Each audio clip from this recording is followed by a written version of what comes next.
In the heart of Africa's blazing savanna, a young hyena's curiosity leads her into a deadly trap, a colossal python waiting in silence. As her desperate cries echo across the plains, her pack races against time. What unfolds next will test the wild's fiercest law, loyalty over fear. The African sun was merciless that afternoon, a burning eye staring down at the endless savanna. The wind was dry, whispering through the yellow grass that stretched to the horizon like an ocean of gold. And in that sea of grass a lone figure moved, a young spotted hyena named Ruka. Ruka had wandered farther from her clan than she ever had before. She was bold, curious, and restless, qualities that often brought trouble in the wild. Her stomach growled softly. The pack hadn't hunted in 2 days, and hunger had started to make her reckless. Every scent, every rustle could mean the difference between life and death. Her black nose lifted into the air, catching a faint, rotten odor, the smell of something dead. A carcass, maybe. Her ears perked up, her tail twitched, and she followed the trail with quiet determination, unaware that each step brought her closer to something far more dangerous than hunger. The savanna seemed strangely silent. No birds, no cicadas, not even the sound of flies buzzing over the distant carcass. To the trained ear, silence is never peace. It's a warning. But Ruka didn't know that. She kept moving, her paws pressing softly into the dust, her eyes scanning the grass ahead. Then, a shape moved, so faintly that it could have been a trick of the light.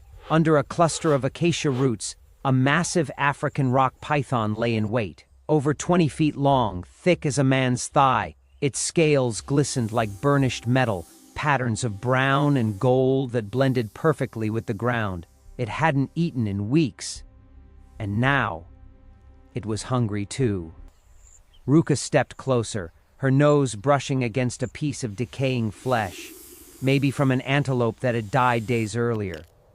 She lowered her head to sniff it, and that was the moment the python struck. It was faster than lightning. A sudden explosion of power and muscle.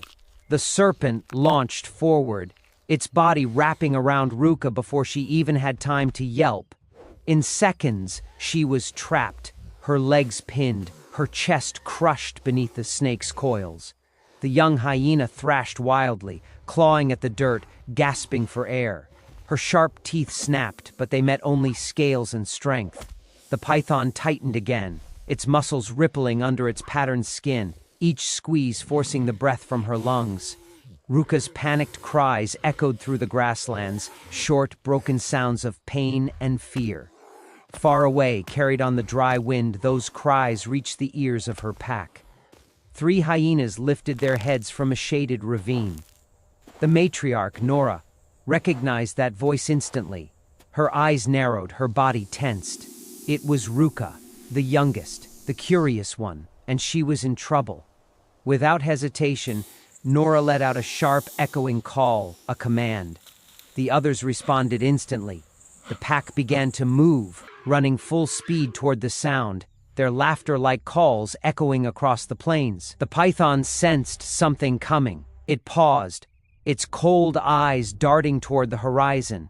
The faint rumble of paws grew louder, and then, for the first time, fear flashed in the serpent's unblinking eyes.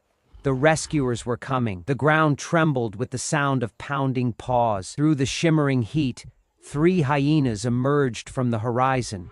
Nora, the fearless matriarch, Tumo, the scar-faced veteran, and Kivu, the youngest and fastest. Their dark silhouettes cut through the golden light, moving with purpose, driven by something deeper than instinct, loyalty. Ruka's desperate cries guided them through the tall grass. When they arrived, the scene before them froze their blood. There, in a cloud of dust, Ruka lay entangled in a monstrous coil. The giant python, its scales glinting like wet armor, tightening its grip with brutal precision. Her eyes were half closed, her breath shallow. For a moment, time itself seemed to stop. Then Nora charged, Her powerful jaws clamped onto the python's thick midsection, tearing into the scales. The snake hissed, twisting violently, its tail whipping across the dirt like a whip. Tumo followed, snarling, his teeth sinking deep near the serpent's tail, shaking with all his strength. Kivu darted to the side, yelping and snapping, distracting the snake, buying Ruka precious seconds to breathe. The python released one coil to defend itself, but it was too late. The hyenas were relentless. They attacked from every side, their laughter like snarls echoing through the savanna like war cries. Dust rose in choking clouds as the two forces clashed, muscle against muscle, scale against flesh.